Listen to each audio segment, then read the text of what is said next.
Aujourd'hui, il y a des nouvelles intéressantes en provenance de la mer Méditerranée.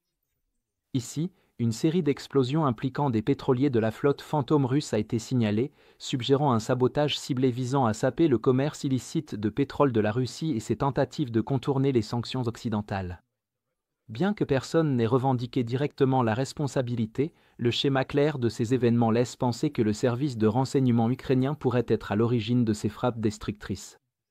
Le dernier incident s'est produit récemment et concernait le Villamoura, un pétrolier battant pavillon des îles Marshall transportant plus d'1 million de barils de pétrole brut russe. À environ 150 km au nord-est de la Libye, le navire a subi une explosion importante dans sa salle des machines, causant d'importants dégâts et l'arrêt de ses opérations, l'équipage ayant ensuite été évacué. Les services de renseignement ukrainiens ont identifié ce pétrolier comme étant lié aux opérations pétrolières clandestines de la Russie, autrement dit, à la flotte fantôme russe.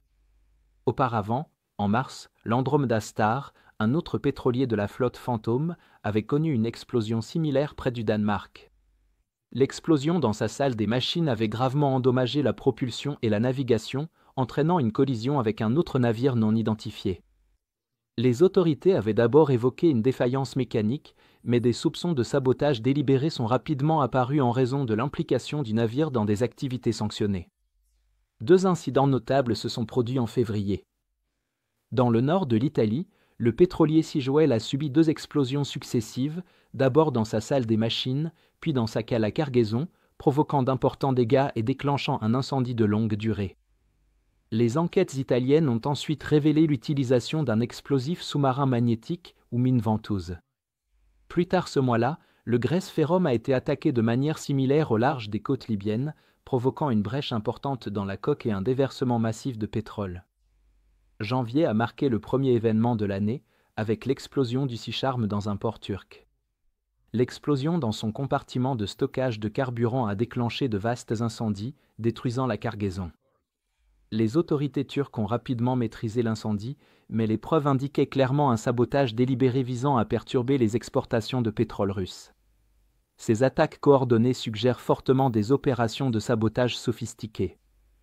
Les analystes évoquent plusieurs méthodes possibles, notamment des plongeurs posant discrètement des mines ventouses sur les coques lors des escales, ce qui pourrait provoquer des explosions inattendues une fois le navire en mer.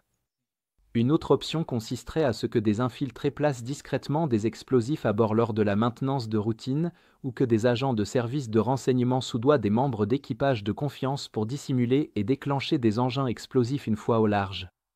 Ces tactiques maximisent la perturbation opérationnelle tout en minimisant les risques de détection.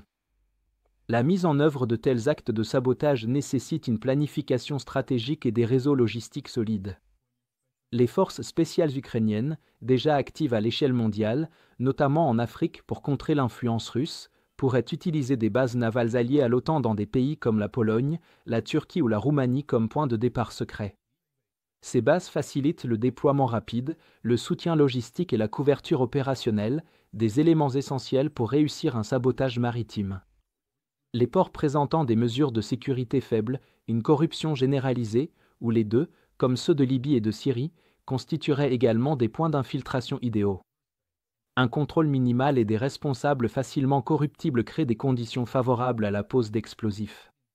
Cibler des navires dans ces ports stratégiquement vulnérables réduit la nécessité d'infiltrer de nombreux sites, garantissant ainsi une efficacité opérationnelle le long des routes commerciales connues de la Shadow Fleet. L'impact cumulatif de ces opérations de sabotage menace gravement les activités de la flotte fantôme russe. Avec déjà 6 incidents confirmés en 2025, un schéma clair et inquiétant se dessine. Les pétroliers russes ne peuvent plus présumer de leur sécurité à aucun moment de leur transit, ce qui accroît considérablement les risques opérationnels. Associé à un renforcement des sanctions internationales et à un contrôle maritime plus strict, notamment en Europe du Nord, ces actes répétés de sabotage devraient inciter les entreprises concernées à reconsidérer leur soutien aux opérations russes. De plus, la plupart des navires de la flotte fantôme opèrent sans assurance en raison des sanctions et de leur statut illicite, ce qui signifie que les propriétaires encourent d'énormes risques financiers si leurs navires sont pris pour cible. Une fois qu'un navire est identifié et inscrit sur liste noire, tout dommage lié à un sabotage relève de la seule responsabilité financière du propriétaire. Les propriétaires qui ne souhaitent pas risquer que leur navire soit visé par l'Ukraine et qui refusent donc de participer aux opérations de la flotte fantôme russe réduiront considérablement le nombre de navires disponibles et compliqueront les efforts de la Russie pour exporter du pétrole de manière clandestine. Globalement, bien qu'aucune preuve directe de l'implication des services de renseignement ukrainiens ne soit disponible, la fréquence croissante et la sophistication de ces actes de sabotage correspondent fortement aux intérêts de l'Ukraine. Leur régularité et leur précision témoignent d'une planification minutieuse et d'une exécution efficace, ce qui entrave de manière significative la capacité de la Russie à contourner les sanctions internationales.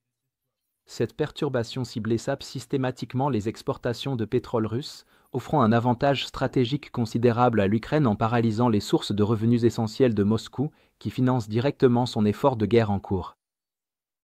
Si vous êtes contre l'invasion de l'Ukraine et que vous souhaitez soutenir le travail que je fais, pensez à vous abonner à notre site d'actualité indépendant.